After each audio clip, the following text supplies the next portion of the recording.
Hi class, today we're going to be talking about conditionals. Now you have probably used conditionals before, but you just didn't know that you were using a conditional. So I'm going to introduce conditionals to you in this video. Now conditionals involve two clauses. The first clause starts with the word if.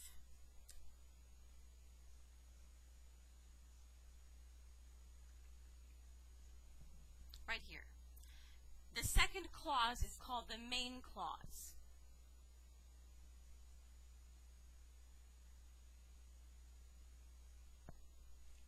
Now, the if clause involves an event or a condition.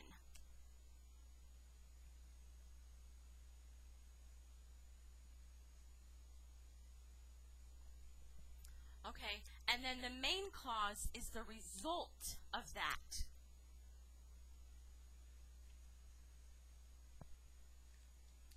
So we have two clauses. One is the if clause and one is the main clause. Now the if clause is dependent.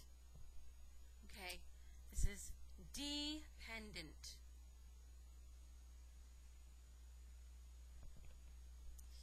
Dependent means it cannot be by itself. It needs another clause after it.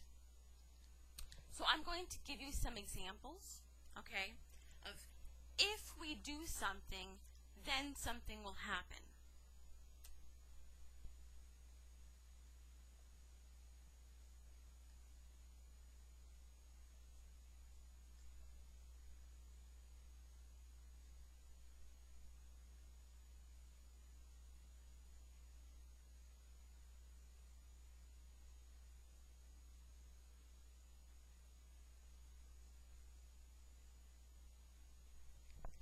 Here's my sentence here.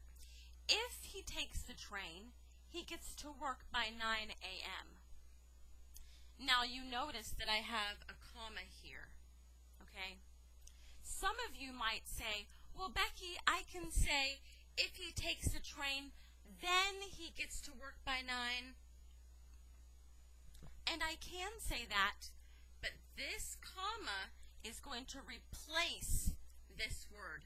So I don't need this, okay? I can say if he takes the train, comma, he gets to work by 9 a.m.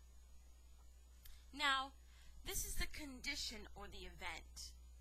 I can change either one of these, but the most important part is that this is a conditional statement.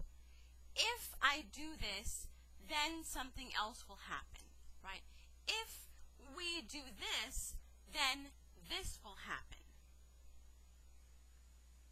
So once again, conditionals are basically two clauses, an if clause and a main clause.